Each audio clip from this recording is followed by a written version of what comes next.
Divorce के आड़ में इतने सारे केसेस उस महिला के ऊपर थोप दिए जाते हैं।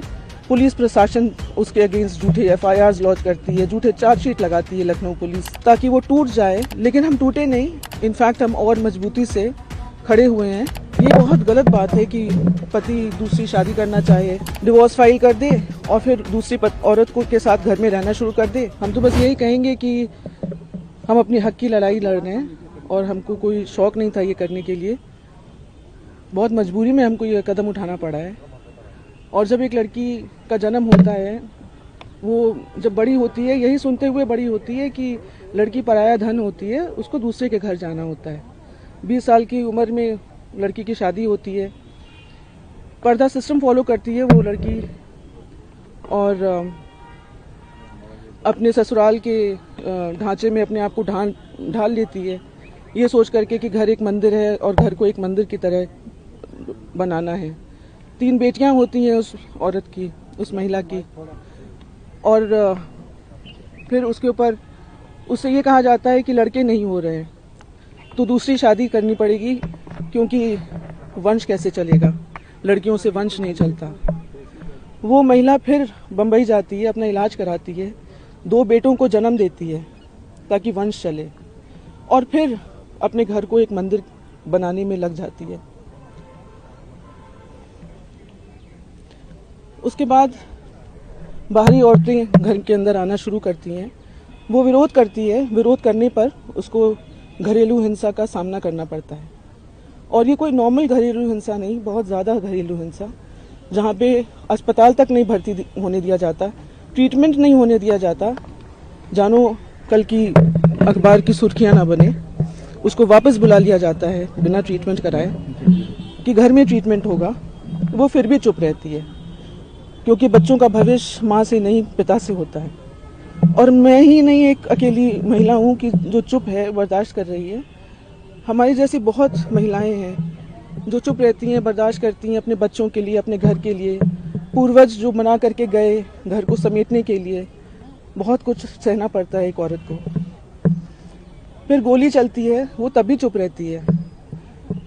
फिर उसको उसके दस्तखत फौज किए जाते हैं, संपत्ति नौकरों के नाम दी जाती है, ड्राइवर के नाम, खाना जो बनाता है उसके नाम, एमएलसी के नाम, अननोन लोगों के नाम, ताकि उसके पास कुछ भी ना बचे। फिर डिवोर्स फाइल किया जाता है और डिवोर्स के आड़ में इतने सारे केसेस उस महिला के ऊपर थोप दिए जाते हैं। पुलिस प्रशासन उसके अगेंस्ट झूठे एफआईआर लॉन्च करती है, झूठे चार्जशीट लगाती है Lucknow police, Delhi police, Uttarakhand police, Uttar Pradesh police. वो औरत एक के बाद एक केसेस में उलझती जाती है। उसको तोड़ने के लिए सब किया जाता है ताकि वो टूट जाए, और टूट करके वो अपनी हार मान करके डिवोर्स देने को तैयार हो जाए। लेकिन हम टूटे नहीं, इनफैक्ट हम और मजबूती से खड़े हुए हैं और न्यायालय पे हमें बहुत भरोसा है और सच्चाई की जीत होगी। हम अपने हक के लिए लड़ रहे हैं, अपने बच्चों के हक के लिए लड़ रहे हैं।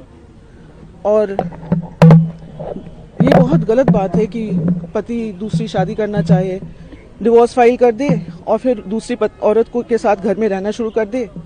फिर मेरी मदर इन लॉ भी परेशान हो, क्योंकि उनको भी नहीं अच्छा लगता कि कोई और औरत घर में रहे बेटे के साथ। उनको भी घर छोड़ करके, इस बुढ़ापे में उनको भी घर छोड़ करके जाना पड़ता है। हम लोगों को घर में अलाउड नहीं है। हमारा डीवी जो है बहुत दिनों से स्टे पे था, जुरिस्डिक्शन स्टे पे। डिसाइड होना था कि महिला कोर्ट में चलेगा या पीएमएलए कोर्ट में। अब सुप्रीम कोर्ट ने जो भी फैसला दिया है, अच्छा फैसला दिया है।